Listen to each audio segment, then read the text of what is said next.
Because you need to have drama whenever you're selling a myth. And in the case of both O'Neill and Bissonnette, and in SEAL Team 6 at large, that's what we have here. We have a set of myths. We have narratives that are filled with, let's say 75% of the facts are true, but a quarter of them are false or omitted, and it makes a big difference in reference to what is known as sort of the lead assaulter on the mission, whose nickname in the unit is Red. And he is the one who effectively is the only one who could come out and say, here's what really happened, because he was the first in the room, the first up, and the one who fired the shots. And one of their teammates said to me, that quote that you just read, which is, there was a cleverness to what O'Neill and Bissonnette did to make it so that it's just, they're not going to have people contradicting them in public. And as a result, they've made a lot of money. And why won't he contradict them? Well, because he is a silent professional. SEAL Team 6. It's called the President's Own, the group best known for killing Osama bin Laden, as well as other high-profile rescue missions, including that of Captain Richard Phillips from the Maersk, Alabama.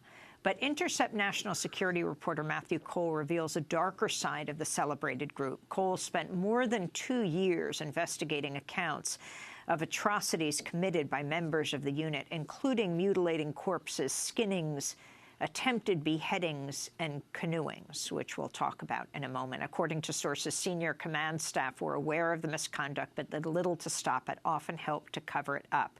The article is called The Crimes of SEAL Team 6. Cole quotes one former leader as saying, you can't win an investigation on us, you don't whistleblow on the teams, and when you win on the battlefield, you don't lose investigations.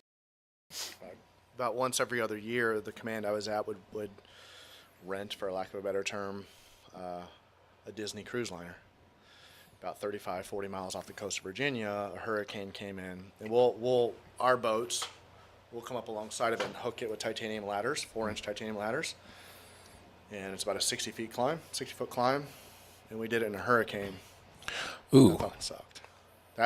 I've only been scared twice, legitimately afraid, and all those. I mean, it's not a bravado, but like on target, you're not super afraid. You're just hyper focused, and because I've had What's on target mean? Like overseas, like in Afghanistan, actioning. You're on a mission. Exactly, but climbing a ship in the middle of the night in a hurricane is fucking scary. Yes, but like the mentality of people are like, hey, this is the worst possible scenario. If you can do it here, then when it's nice, quiet seas, shouldn't be a problem. Like, we got the boat till Thursday. Yeah. We paid, $6 million like every 6 hours for this thing. Oh my God. Or whatever it is, something silly. Like, well, the boat's Anybody get hurt? Yes, someone got. Actually, the guy, the most recent cell who was killed, got hurt. If you're on a mission, if you don't want to become the mission, like, oh, you're hurt, shot. Well, if you get if you were my on target with me, you got shot, you become the mission. Right. You've got to preserve you, win the fight, whatever it is. Like an addictive personality is going to find themselves in a training environment all the time. Right. Whatever it may be, like runners. Yeah. At rock climb, right? The dude that just ascended El Capitan. That was insane. That's bananas. Free climbed. Yeah, like that sort of stuff. People often ask me questions like, "Oh, you must do all this crazy stuff." Like, no, I like rocking chairs. My upbringing in the community I come from, or the weight training, it's not scary for me to have a lot of weight on my back. It's not scary for me to be on a mission necessarily because the people around me I trust. Mm-hmm. So you're a byproduct of your environment, for sure. I mean, like unemployment stress is way up here, but you manage it because you're so busy. Now I come home and, there's not a lot of stress necessarily. Not a lot of structure either. There's this really contradictory thing that happens, in my opinion, is like you come home and what's comfortable is the stress. It's super self-deprecating, like that turmoil. Mm-hmm. And the opiates chilled me out. Like there's all these lists that come out. It's like 4 things that successful people always do, and it's make your bed. And I hear you, I get it. but I think that it's intent.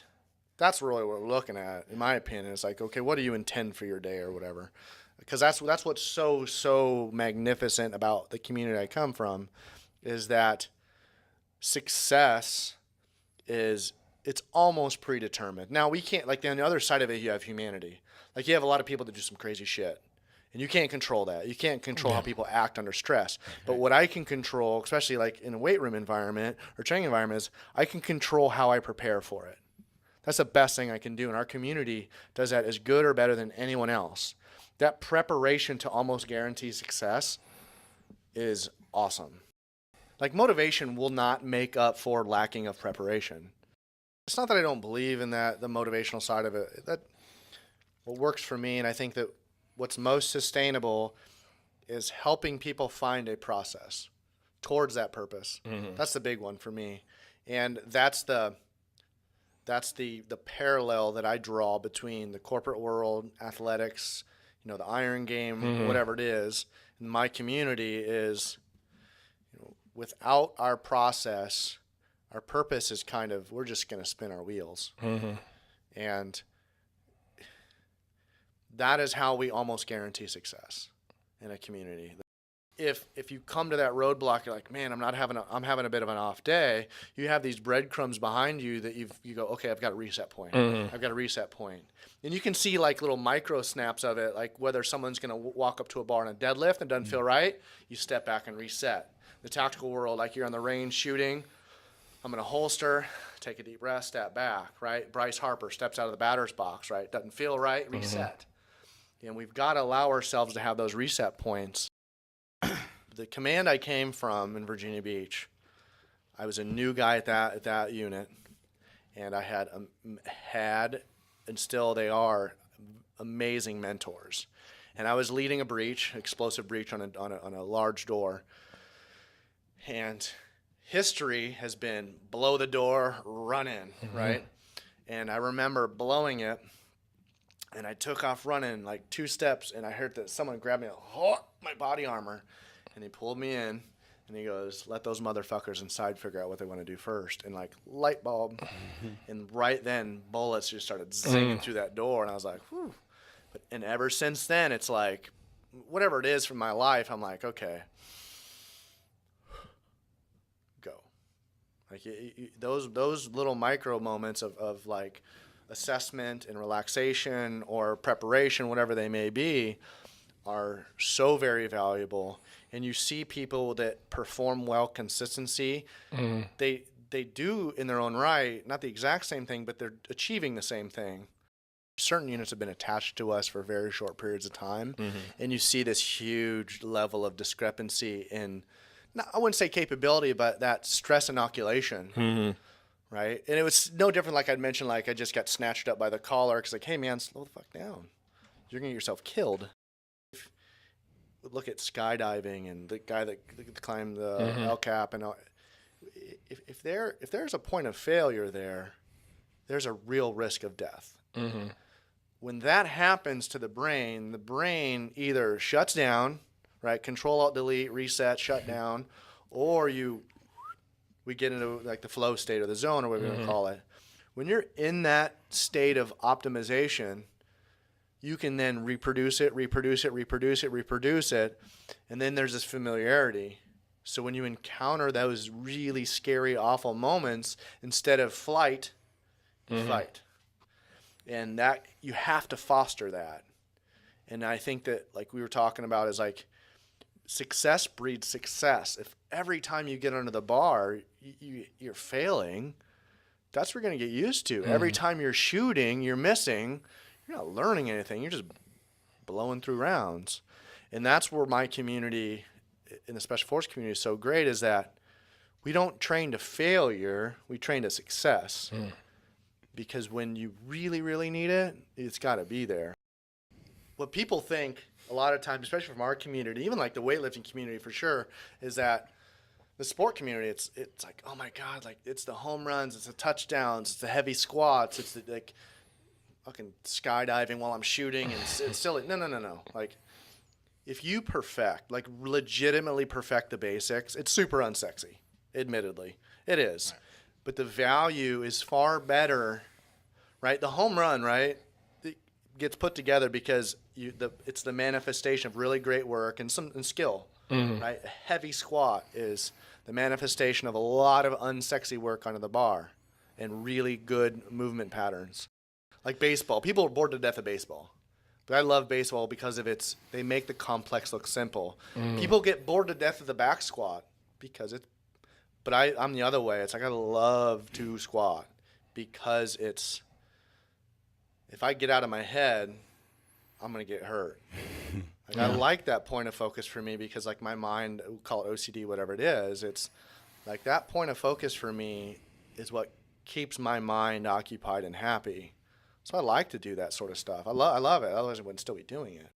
And then shooting is the same way. That takes a special sort of like, I'm a really good shot, but at the same time, I almost don't need to do a lot of focusing with it. So I like to shoot like a compound bow.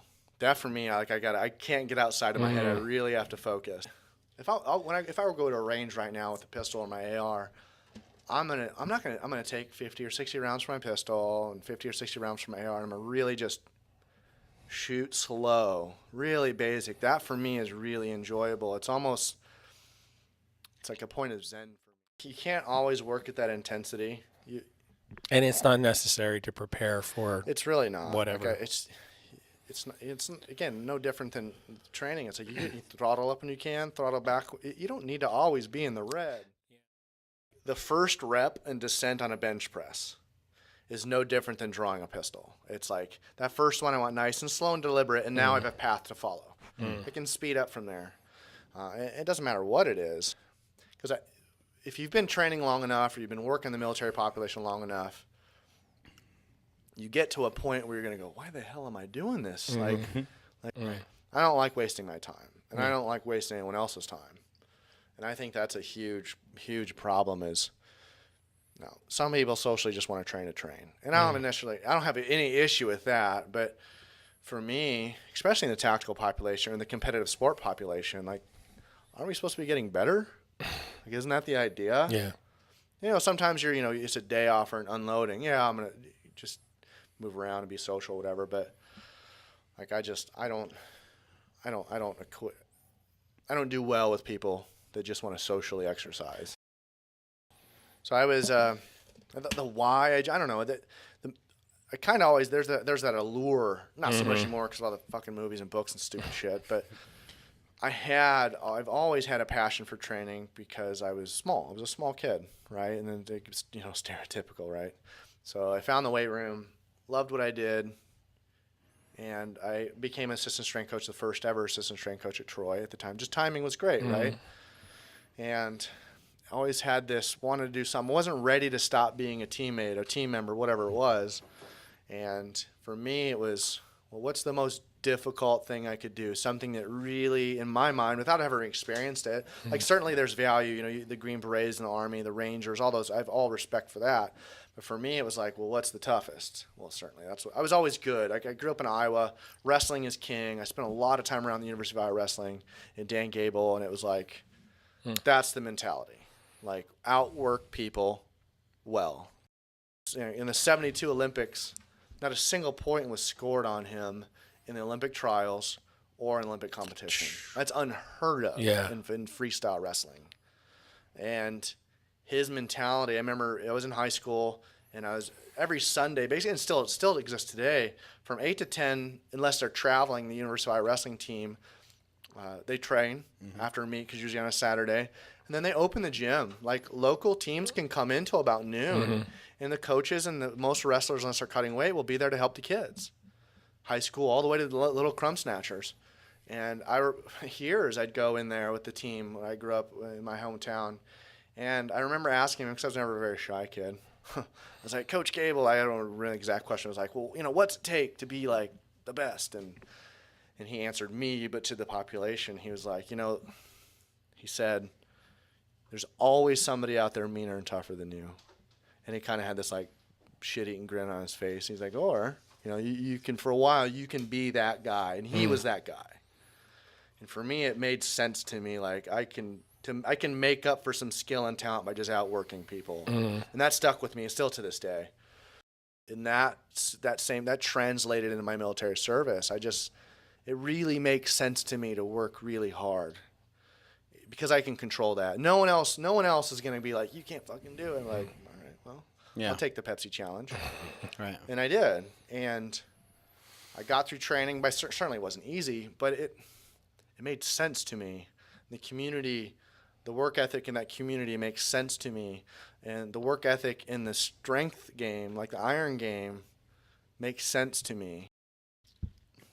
There was a proctor, someone with a sign. One of the BUD/S instructors assigned as a proctor, kind of they're in charge and they're kind of the good cop. The rest of them are bad cop. Fuck it. He's like, if you see someone struggling, encourage them to quit because you don't want them around anyway. When things are really, really tough, you don't want them around anyway. And so a bunch of us bonded like that. We're just like, we see guys struggling, and it wasn't a matter of just being a dick, but it was like, you don't belong here. You're going to get somebody hurt. You should go away. And they did. That became kind of, I'm certain that that's the way it is for class to class. Yeah. It's like there's blood in the water. You don't belong here. There's certainly some mystery behind it. But when I look at it, especially in retrospect, there's not a lot of mystery to it. In those moments, how could you tell a moment of weakness versus someone who just didn't have the will to make it? You see it on them. Body language is powerful. Body language is really, really powerful. Like you see an athlete that's timid and they're like in this shrug position and they're head down and there's somebody doesn't look like the rest of us. What's wrong with this picture? Right, exactly. And it's not bravado. It's a person can accomplish these great feats. They're not by themselves. I mean, and certainly there's guys in the iron game and in sport that like just train by themselves and boom, they're a world champion. But in the community I come from, there's no individual. There's guys that, hey, you're a sniper, you're a breacher, you're the point man, you're what you have your allotted task to support the unit. But we all got there under the same mechanism of training. And it's not like people ask me, what does it take? And I tell people, when you get to BUD/S, surround yourself with the meat eaters, like the people that really care to be there. They're not there to try. They're there to do. Now, if that person doesn't get it, you're like, well, you're one of the ones that's going to go away, But I'm not there evaluating that sort of character and personality. I'm there just as a coach evaluating, are you putting the work in to prepare? And that's the big red flag. If someone's like, hey, man, I want to be a superhero, right? I want to have the cape, but I don't want to put the work in to be the superhero, right? Or I want to be a world champion. And all they want to do is ask you, hey, what shoes should I wear? What wrap should I wear? Like, hey, man, just get strong first.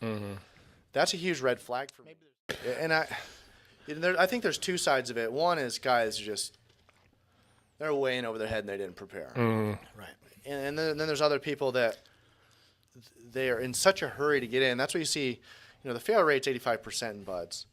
And the majority of those individuals are young, 18, 19 years old. Right. And now a lot of them are athletes, but they haven't really been tested. And that's no discredit to them as individuals. I went through after college, and So you're I had 22, matured 23? some. I was 22, turned 23 when I was there, and that for me, I felt like I had a huge advantage. But then the flip side, there was the youngest guy in my BUD/S class was 17. His dad was a senior chief, a SEAL, and pulled some strings, got the detailer to get him some orders, and he crushed it. So, I mean, I think that That's insane. you just never know. You just never know. Right. But for me, I wasn't there to try it. Just like, I think today I'm gonna try and get strong. No, I'm gonna put the work in and get strong. I have no regrets in that regard, really. There's some things I could have done better. There's some things I could have done more. But for my father and mother, they certainly supported it. They certainly did. And now with my son, who's 10, who's my reason for living and a reason for getting out. And he's like, Dad, I don't want to do that. I want to be a pilot. I'm like, it's too dangerous. Because he started really realizing some of the things that I was involved in. And was gone a lot and so forth. But I'm like, I want you to forge your own path. So I went to the recruiter and I had listed a number of questions or demands, if you will. And I go, this is what I want to do. If I don't get these, then I'm not doing it. And being a college grad student, I was in grad school at the time, and he's just like, wow, normally I get like the 18-year-old or 17-year-old that doesn't know, like just kind of throws himself in there haphazardly. And I had a great experience with my recruiter. He was like, oh, this makes my job way easier. Yeah. Like I don't want to have to live with a bunch of regret. Like failure is one thing. Like try, fall short, try, fall short, rather than go. I mean, that's the reason, the primary reason for me joining the military was I didn't want to be 35 or 40 or whatever number, right? When I was 22, 23 to go, man, be 35, not having done those sort of things and go, man, I really wish I would have done that. That would have fucking sucked. Mm-hmm. Like that for me is I don't want to try and live with that shit. I'm not a poor me kind of. I don't do the victim. I mean, at certain times you find yourself kind of a low. Oh, everybody has to. Yeah, you got to regress a little bit, but there's certain things your child getting sick, your wife getting hurt, whatever it is. God forbid all that, but like you can't control that. Got it, but like I am in control of me. Right. Now I can be a little obsessive sometimes. It can be, but I've seen too much to not have a certain perspective. And I think that is also someone that's a constant crisis mode. Like that's not somebody I have time for. Yeah. So I don't surround. One of the best pieces of advice I've gotten is like, be a byproduct of the people that mentor you. Like that's like, so surround yourself with good fucking people. Right. Like shitty people yield shitty people. Shitty results, yeah. Yeah, I don't have time for that. But I get really hyper focused on trying to do myself as good as I can, professionally, whatever it is. Not my son. My son has always come first for me, and doesn't bode well in a lot of relationships either. But there's a certain amount of chaos that my life has internally, and I think maybe I try to make up for it. I think I do a pretty good job of trying to help folks, and it's contrary almost to sometimes how my relationships are. Mm-hmm. But that's a struggle for me. But I still try not to use outliers as examples too much, because I know, like, was it Albert Einstein slept like only 50? He tried to sleep 15 minutes out of every hour, and he never slept. Like, it's Albert Einstein. Like he by all people thought he was. By all intents and purposes, he probably was a little bit crazy. And who knows? Maybe he was a fucking alien. Yeah, who knows, right? I mean, we don't know. There's a lot of people I want to glean information and knowledge from. I'm on a mission of information right now. Like, I've been coaching and teaching now for almost 18 years. I have a fairly robust clientele. I write a lot of programming specifically for the military in the NSCA and some other organizations, but I just really want to learn from people like you and guys like Cal Dietz and Matt Vincent and all these guys like that I might not have ever had a chance to do. So the very long answer to the short question is I just want to learn as much as I possibly can to make me a better coach and teacher. So when I open up another facility, I'll have a good idea exactly what sort of clientele I'm going to target. And it's probably going to be targeting military and very specific. Like if I call it a name, I'm going to call it performance first. Like let's really want to focus on performance. Not that I just like discount fitness or right. I just really want people that really want to train and prepare for something. Like that's where my passion's at. And because I'm an exercise physiologist, strength coach. I love being under the bar, but I also want to kind of get these little nuances that I wouldn't otherwise get unless I spent time with you or whoever. Yeah. Rule number one when it comes to dealing with athletes is make them feel something. And like it or hate it, like you make them mad, make them happy, make them sad, make them something, make them feel something. And then if you can do that and relate it to something that they're passionate about or just relate to them in general, like they're not going to forget it. And so that's the community I come from is like teach. And then, hey, if you don't learn this, you're going to die. Right. Stakes are high. Like I spend a lot of time, my time teaching about sleep. Because in high sport, in the corporate world, is people sleep terrible. Yeah. So that was a big thing for me, where I was just falling apart because I couldn't sleep. I was insomniac and all these sort of things. Once I got my sleep protocol in order, I'm able to capture conversation, because like one of the quickest ways you can lose an athlete is go, hey man, your program sucks, you shouldn't do that. Like, whoa. Like I'm doing pretty good at this point. Why should I change my program? Or you talk about dietetics. It's like, well, your eating habits are shit. You should, like, whoa. But if you start engaging with people on like, hey, this is how you enhance what you're already doing, then it becomes their own. Yeah, here's 2 or 3 easy steps to make what you're already doing better. And that's our community, because you have so many guys that were forged in this crucible, forgive the cliches, of high intense training that yielded this seal. Like, who are you to tell me I shouldn't train? Like, this is what got me here. Like, that's from the TED Talk. It's I always say, what gets you there typically won't keep you there. Mm-hmm.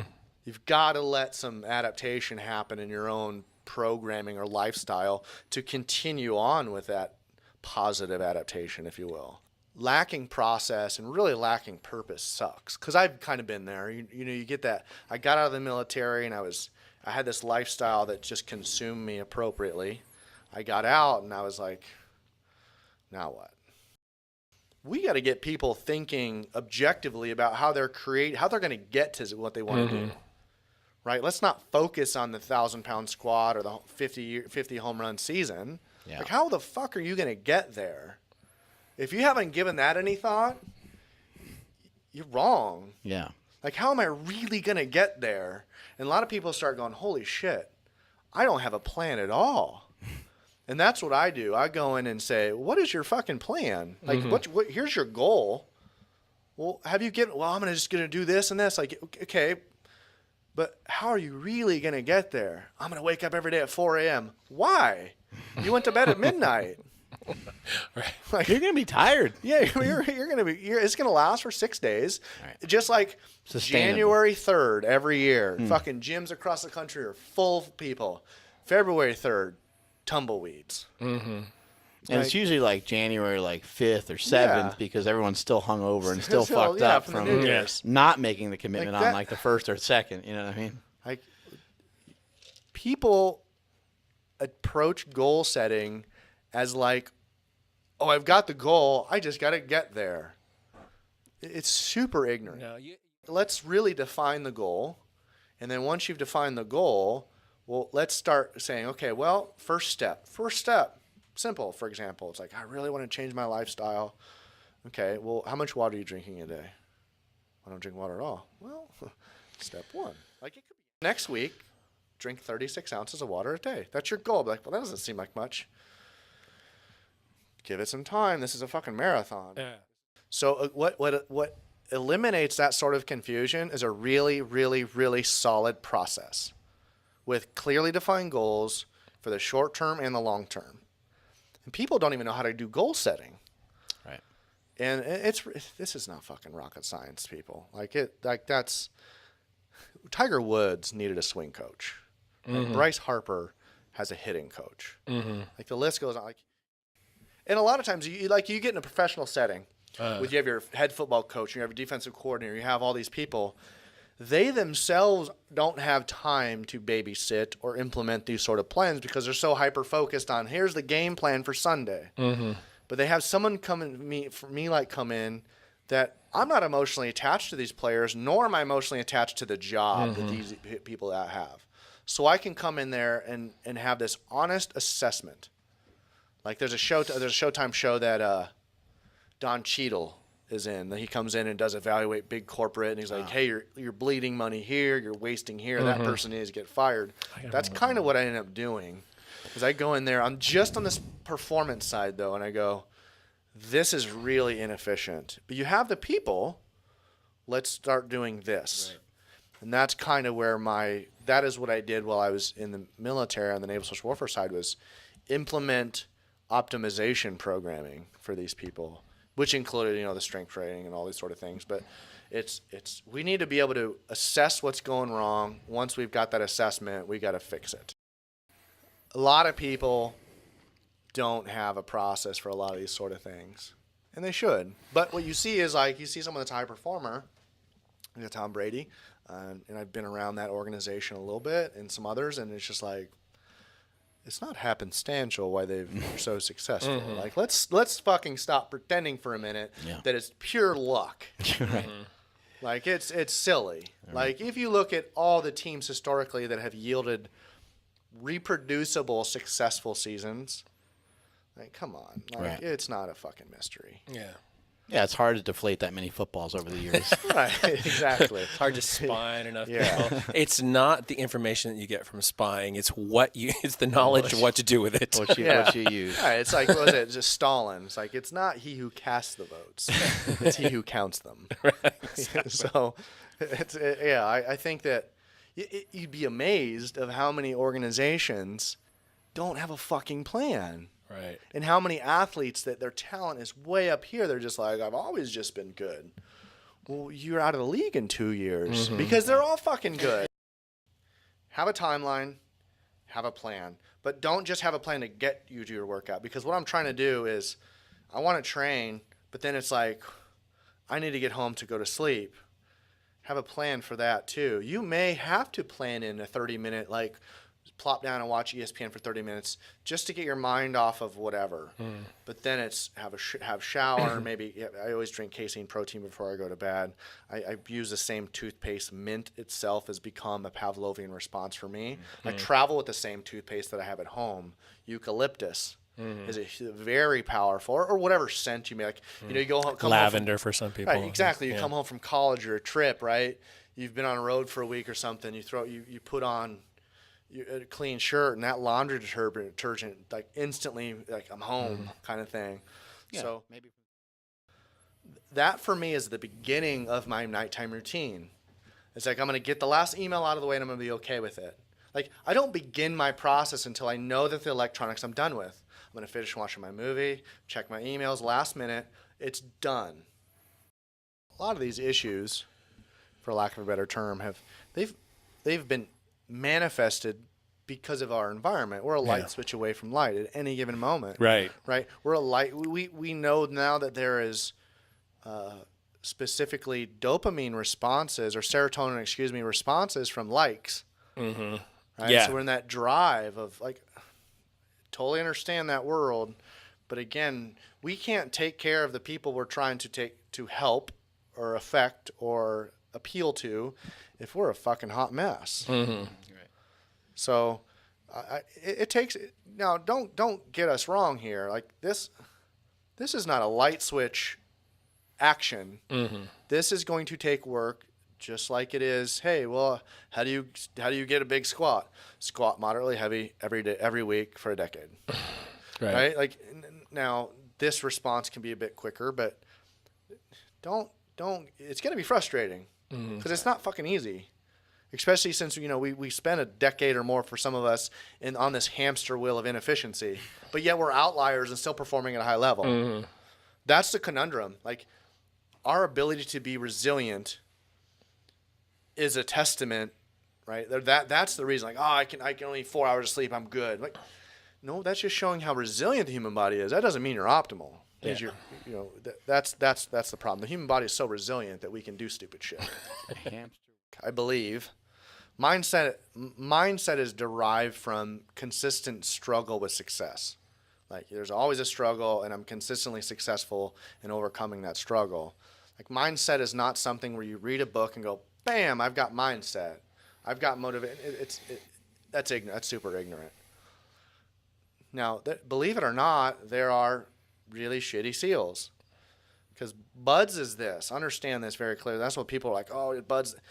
BUDS is a deselection process, right? They are specifically making it so very difficult that it deselects 85%, so you get to the 15 that the community is going to invest its time into. Yeah, attrit down to like, those. let's not. BUDS is not SEAL training. BUDS is deselection to get to SEAL training. So that's where I just want to bite people in the side of the face when they go, SEAL training is log PT.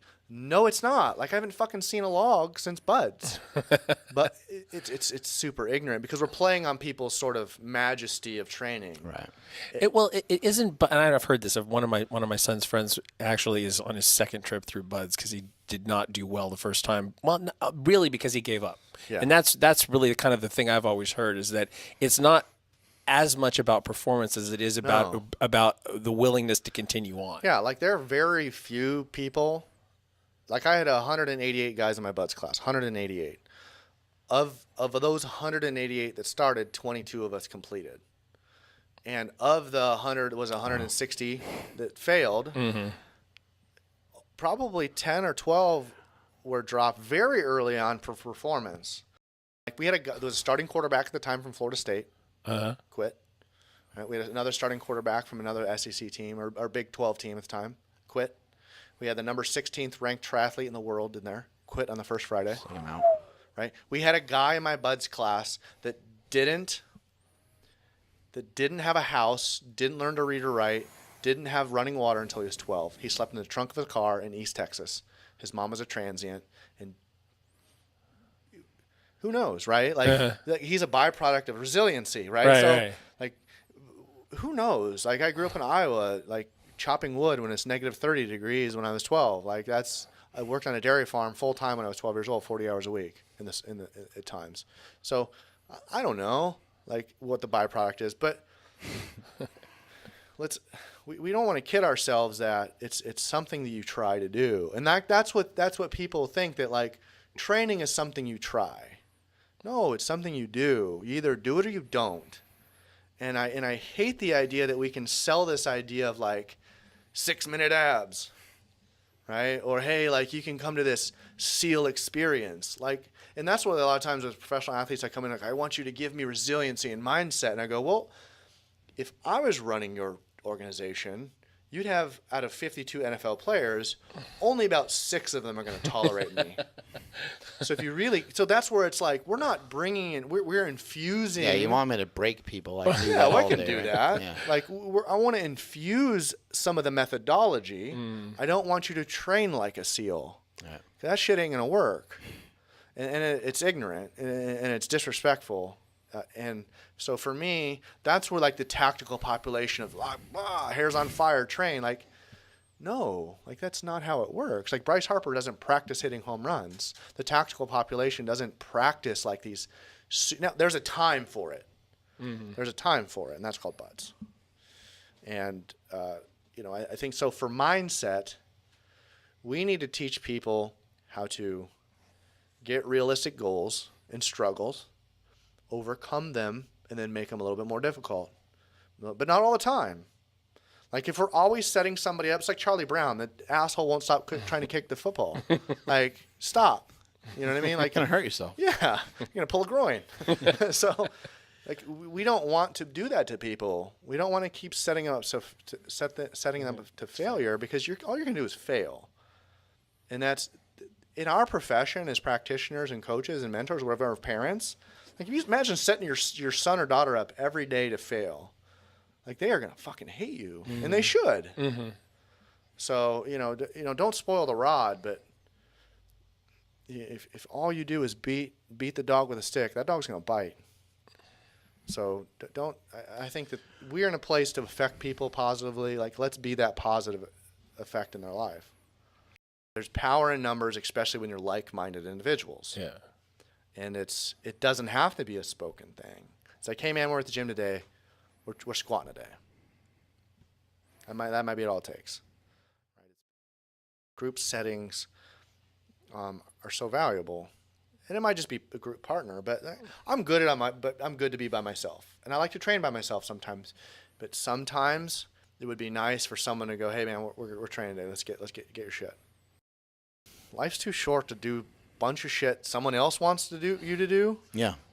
Or just kind of live in this world of, I'm not really doing anything I really am passionate about. Like, it's hard to go, well, instantly I'm passionate. I want to be a fucking knife maker or whatever, woodworker or a power lifter. You may not come to that realization overnight, but if you are in locomotion, if you're in movement searching for it, you're going to find it. And being stagnant sucks because you're not making any progress. You're not even getting rid of the things you don't even know if you want to do them or not. Mm-hmm. Try it. If you don't like it, move on. All right? I don't like to be stagnant. It drives me fucking nuts. I like to keep moving. Always.